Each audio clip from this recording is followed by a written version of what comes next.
musulmans, ou bien Allah Ta'ala, est-ce qu'il a demandé des musulmans d'être musulmans, ou bien d'être gardiens et juges? C'est une question très importante face à ce qu'on constate chez la Ummah de l'Islam. Car les musulmans trouvent une grande facilité dans leur jugement, de juger les autres dans l'enfer, au paradis, etc. Et parmi les gens concernés, les non-musulmans.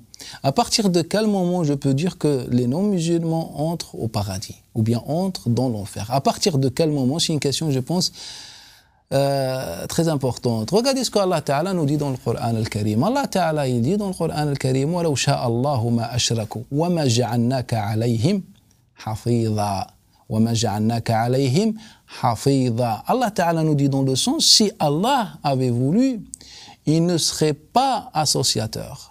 Et on ne t'a pas désigné comme gardien sur eux. Nous, on fait le contraire. Allah Ta'ala a envoyé Muhammad alayhi salam avec le message. Et puis il lui a dit, si on veut, personne ne sera dans shirk ou dans la mécréance ou dans autre chose. Et on ne t'a pas désigné comme gardien, quelqu'un qui cherche, qui perd son temps à juger les autres, vous êtes dans l'enfer, nous au paradis, etc. Non, Allah Ta'ala a donné une mission bien précise au prophète sallallahu alayhi wa sallam, c'est de transmettre et d'être une miséricorde pour l'univers. Mais nous, malheureusement, on fait tout à fait le contraire. Nous, on passe tout notre temps à juger. Bien sûr, on a jugé les musulmans et on a divisé les musulmans à des sectes, dont une partie dans l'enfer et l'autre au paradis. Puis on a jugé les individus. Et là, on est en train de juger les non-musulmans. Les non-musulmans sont dans l'enfer et non au paradis. En vérité, ce débat a bien existé dans l'époque du prophète sallallahu alayhi wa sallam et même avant l'époque de Nabi sallallahu alayhi wa sallam. Mais on n'a jamais voulu essayer de comprendre comment Allah Ta'ala, ou bien de savoir comment Allah Ta'ala a traité ce débat. Quelle est la position du Coran al-Karim par rapport à ce débat? Avant l'islam, les juifs disaient sur les chrétiens ce que les chrétiens disaient sur les juifs.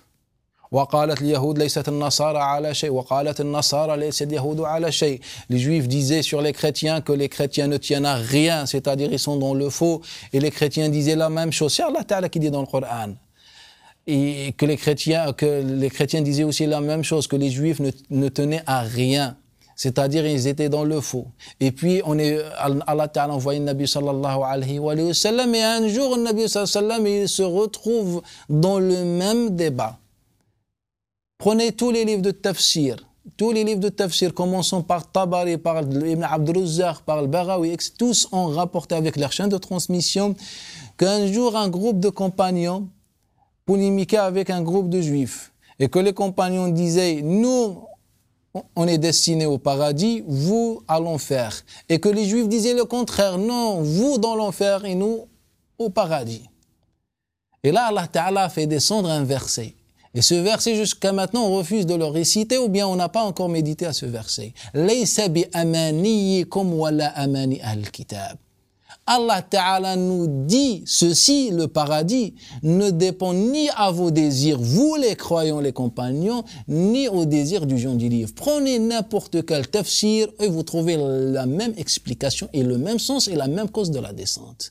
Allah Ta'ala nous dit, le paradis ne dépend ni à vos désirs, vous les croyants, vous les musulmans, ni à vous, vos désirs, vous les juifs, vous les chrétiens, vous je ne sais pas qui. Allah Ta'ala a tranché. Et puis il nous parle des actes, que celui qui fait des bienfaits et celui qui fait des malfaits. Donc Allah Ta'ala n'a pas accepté que les compagnons, que les musulmans passent leur temps à juger les autres. Allah Ta'ala leur a dit non, ceci ne dépend ni à vos désirs ni aux désirs des autres. Point final. Et puis Allah Ta'ala dit وَمَنْ يَعْمَلْ سُوءًا يُجْزَى بِهِ. Celui qui fait des malfaits, après il dit وَمَنْ يَعْمَلْ صَالِحًا مِنْ ذَكَرٍ أَوْ أُنْثَى. Après il nous parle de celui qui fait un bienfait, qui soit un homme ou une femme. Allah Ta'ala a refusé que les musulmans parlent de ce sujet. Le paradis, ou je ne sais pas, ou l'enfer, ou juger les autres. Et puis, à diriger, à orienter les compagnons vers la voie de Muhammad alayhi salam, la voie des œuvres, des pratiques. C'est ça ce que Allah Ta'ala demande de nous. Ce n'est pas de juger les autres. Mais maintenant, la question qui se pose, déjà à partir de quel moment on peut dire qu'un tel va au paradis ou je ne sais pas. Déjà, il faut répondre à cette question. Il faut savoir que l'enfer dépend à l'envoi des messagers, que Allah Ta'ala ne châtie personne tant que cette personne n'a pas reçu un messager. Et c'est ce que Allah Ta'ala dit dans le Coran, وَمَا كُنَّا مُعَذِّبِينَ حَتَّى نَبْعَثَ رَسُولًا. Allah Ta'ala dit dans le sens, on punit jamais on punit jamais un peuple avant de lui avoir envoyé un messager. C'est la condition du châtiment et de la punition. Que Allah Ta'ala doit envoyer un messager. Quel est le rôle de ce messager? Allah Ta'ala nous dit dans le Coran al-Karim, رُسُلًا مُبَشِّرِينَ وَمُنذِرِينَ لِأَلَّا يَكُونَ لِلنَّاسِ عَلَى اللَّهِ حُجَّةٌ بَعْدَ الرُّسُلِ. Que ces messagers sont des annonciateurs, des avertisseurs. Pour quelle raison? Pour que personne ne viendra le jugement dernier avec des arguments devant Allah Ta'ala. Ya Allah Ta'ala, j'ai pas vu tes messagers, ou bien j'ai pas reçu le message de tes messagers. C'est ça le rôle. Le rôle des messagers, c'est de transmettre pour que personne n'a un argument devant Allah Ta'ala. C'est-à-dire de convaincre les gens. Donc à partir de quel moment on peut dire qu'une telle personne a bien reçu le message de Nabi sallallahu alayhi wa sallam? C'est lorsque cette personne a bien reçu le message, l'argument et la preuve du message de Nabi sallallahu alayhi wa sallam. C'est-à-dire tant qu'elle n'a pas reçu l'argument et la preuve, ne sera pas concernée par l'enfer. Ce n'est pas le fait qu'elle reçoit l'existence, elle apprend l'existence de Mohammed alayhi salam. Non, qu'elle reçoit l'argument. C'est pour ça Allah Ta'ala il dit لِأَلَّا يَكُونَ لِلنَّاسِ عَلَى اللَّهِ حُجَّةٌ. Il faut qu'il y ait une preuve, Allah Ta'ala dit dans le Coran al-Karim. Regardez avec moi dans l'autre verset وَمَا يُشَاقِقَ الرَّسُولِ مِنْ بَعْدِ مَا تَبَيَّنَ لَهُ الْهُدَى وَيَتَّبِعْ غَيْرَ سَبِيلِ الْمُؤْمِنِينَ. Dans ce deuxième verset, Allah Ta'ala nous dit dans le sens que celui qui désobéit à Mohammed alayhi salam, c'est-à-dire au messager d'Allah Ta'ala, et ils suivent un chemin autre que après que la guidée d'Allah Ta'ala est apparue à lui, et il suit un chemin autre que le chemin des croyants, il sera châtié. Allah Ta'ala nous a imposé trois conditions, bien deux conditions. La première condition, désobéir à Mohammed alayhi salam. Troisième condition, c'est ne pas suivre la voie des croyants.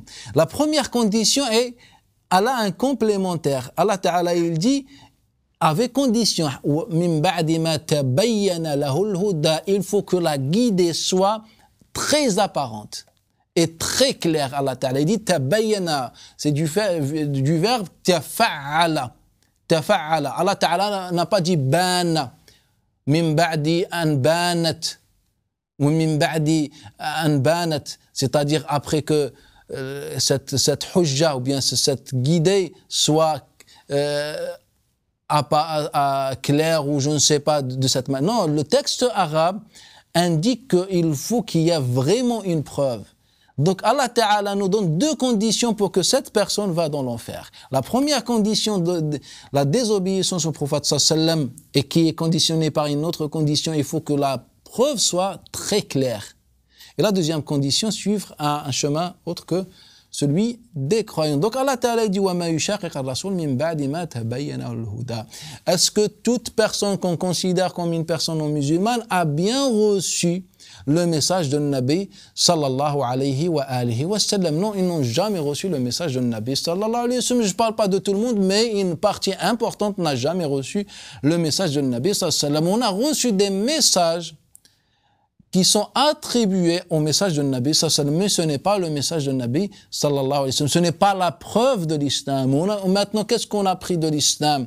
On a appris que l'islam, c'est de frapper la femme, ou bien l'islam, je ne sais pas, c'est couper la tête. C'est ça ce que les gens connaissent de l'islam. Et Allah Ta'ala, lorsqu'il parle des non-musulmans, le jugement, ou bien de ceux qui méritent l'enfer dans le jugement dernier, Allah Ta'ala, qu'est-ce qu'il nous rapporte sur eux? Il nous dit وَقَالُوا لَوْ كُنَّا نَسْمَعُ أَوْ نَعْقِلُ مَا كُنَّا فِي أَصْحَابِ السَّعِيرِ. Lorsque les gens de l'enfer parlent, ils vont nous donner les raisons pour lesquelles ils ont mérité l'enfer. Si on entendait et ont raisonné. C'est-à-dire qu'ils avaient le message, mais ils ne raisonnaient pas. Ils avaient le message qui est suffisant, clair et argumenté pour qu'ils puissent raisonner. Mais eux, ils n'ont pas raisonné. Ils n'ont pas raisonné. Donc, ils ont mérité, comme Allah Ta'ala il nous dit dans Surat Al-Mulk, ils ont mérité l'enfer. Donc, il faut qu'on donne aux autres un message pour qu'ils puissent raisonner et que ce message, il est tellement argumenté qu'il peut convaincre tout le monde. Et là, s'ils refusent, on leur dit, vous êtes non musulmans. Et si l'un d'entre vous meurt dans cet état, il sera dans l'enfer. Mais tant que ces personnes n'ont pas reçu le vrai message de Nabi sallallahu alayhi wa sallam, l'argument de l'islam, ne sont pas considérés comme des gens destinés à l'enfer. Ne sont pas des musulmans, certainement, car le musulman, celui qui a dit la ilaha illallah, Muhammad Rasulullah. Mais le sujet de l'enfer et le paradis, c'est entre les mains d'Allah Ta'ala, c'est-à-dire ils ne sont pas destinés à l'enfer. Et là, on a deux avis. Un avis, l'avis majoritaire qui dit ils sont destinés au paradis, un avis minoritaire qui nous dit ils sont destinés à une épreuve, le jugement dernier. C'est-à-dire qu'Allah Ta'ala va mettre en place une épreuve et que celui qui réussit, il va au paradis et celui qui ne réussit pas, il va dans l'enfer. Wal'iyadu billahi ta'ala. Mais on ne peut jamais affirmer à cette catégorie l'enfer. Donc, tant que ces gens n'ont pas reçu le message, le vrai message, la preuve de l'islam, ne sont pas considérés comme des gens destinés à l'enfer. Donc, on peut dire qu'une grande partie importante parmi les non-musulmans n'est pas concernée par l'enfer, car cette grande partie n'a pas reçu le message de Nabi sallallahu alayhi wa sallam. Donc le critère à partir de quel moment? C'est à partir du moment où on a reçu la preuve de l'islam. Pas on a reçu le message de l'islam selon une secte ou je ne sais pas, ou la compréhension d'un individu. Il faut qu'on reçoive le message de Nabi sallallahu, le vrai message de Nabi sallallahu alayhi wa sallam. Et c'est ça ce que Nabi sallallahu alayhi wa sallam nous l'a dit dans le hadith que rapporte l'imam Muslim d'après Qutayba ibn Sa'id, d'après son cheikh, Al-Layth ibn Sa'd, d'après Sa'id ibn Abi Sa'id al-Makhbouri, d'après son père, d'après Abi Hurayrata, anna nabiyya sallallahu alayhi wa sallam قال ما من الأنبياء من نبي إلا وقد أعطي على ما مثله آمن عليه الناس وإنما أعطيت وحيا يوحى إليه. An-Nabi sallallahu nous donne une parole claire sur le sujet. Dans ce hadith que rapporte Muslim avec sa chaîne de transmission, il nous dit que tout messager, que Allah Ta'ala a donné à tout messager ce qui est suffisant ala ma mithlihi ou ma mithluhu amana alayhi ar-rusul, ce qui est suffisant pour que les gens puissent comprendre ou bien soient convaincus. Donc Allah, Nabi sallallahu insiste sur le mot, bien utilise bien le mot suffisant en disant ma mithluhu amana alayhi annas, c'est-à-dire ce qui est suffisant pour que les gens croient. Donc, et puis à la fin il nous dit et moi mon argument c'est le Coran al-Karim. La question qui se pose, est-ce qu'on a rapporté aux gens le Coran al-Karim? Jusqu'à maintenant, on ne parle pas du Coran al-Karim, car déjà dans les erreurs graves attribuées à l'islam, cela montre qu'on est beaucoup loin du Coran al-Karim. Ce qui est propagé chez les musulmans par rapport au Coran al-Karim et ce que la da'wa du Coran al-Karim montre avec certitude qu'on est beaucoup loin du Coran al-Karim. Donc comment je peux dire sur un non-musulman que tu es un non-musulman et tu es dans l'enfer, ou bien même dans cette généralité que ces non-musulmans sont dans l'enfer, alors qu'ils n'ont même pas reçu le message de Nabi sallallahu alayhi wa sallam comme les Arabes l'ont reçu. Car la question aussi qui se pose, si on demande de ces gens aujourd'hui, c'est juste le fait d'écouter le message, d'apprendre l'existence de l'islam, soit vous suivez, soit vous êtes dans l'enfer, là, on prouve qu'il n'y a pas de justice en islam. Pour quelle raison? Car les Arabes ont bien demandé au prophète sallallahu alayhi wa sallam des ayats, des signes, des arguments, des miracles et des preuves. Et Allah Ta'ala leur a bien donné ces preuves. Lorsque les Arabes viennent voir Nabi sallallahu alayhi wa sallam, tu prétends que tu es un prophète, donne-nous un argument, une preuve, un miracle. Allah Ta'ala a fait un miracle. Il a coupé la lune en deux, comme il est rapporté d'une manière notoire d'après Abi Ma'mar, d'après Abi Mas'ud, Abdullah ibn Mas'ud par le Bukhari, et d'après Qatada ibn Di'a, Saïd ibn Abi Aruba, d'après Qatada, d'après Anas ibn Malik, et aussi par Tirmidhi, d'après Abi Huraira, que Allah Ta'ala a montré cette preuve, ce miracle aux Arabes lorsque les Arabes ont demandé au prophète sallallahu alayhi wa sallam comment ces Arabes avaient le droit de visionner les miracles, les preuves, les arguments de l'islam. Et nous aujourd'hui on demande des non-musulmans, c'est juste entendre parler d'un certain qui s'appelle Mohammed et qui est le messager de l'islam. Et soit vous suivez, soit vous êtes dans l'enfer. C'est de l'injustice. Ce n'est pas la justice d'Allah Ta'ala, c'est dhulm, c'est l'injustice. Si Allah Ta'ala a répondu à la demande des Arabes à ce sujet, nous, on doit faire la même chose. On leur donne les arguments. Et Nabi sallallahu dit que Allah a donné à tout prophète ce qui est suffisant pour que les autres le suivent. Et Nabi sallallahu à la fin, il nous dit, Allah Ta'ala m'a donné le Coran. Exposez le Coran aux gens.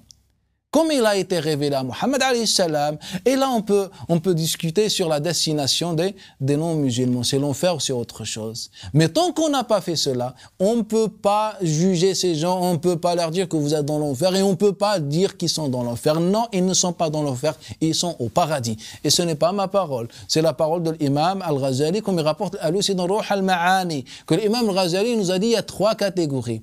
Il y a la catégorie qui a suivi un Nabi sallallahu alayhi wa sallam, qui a compris, sont au paradis. Et il y a des gens qui n'ont rien reçu et qui n'ont jamais entendu parler de Mohammed alayhi salam, et ils sont au paradis. Et il y a des gens qui ont entendu parler de Nabi sallallahu alayhi wa sallam, qui ont entendu parler de l'islam, comme nous, on a entendu parler de Dajjal. Il dit Abu Hamid al-Ghazali, car le Nabi nous a parlé de Dajjal. Est-ce qu'on l'a vu? Non.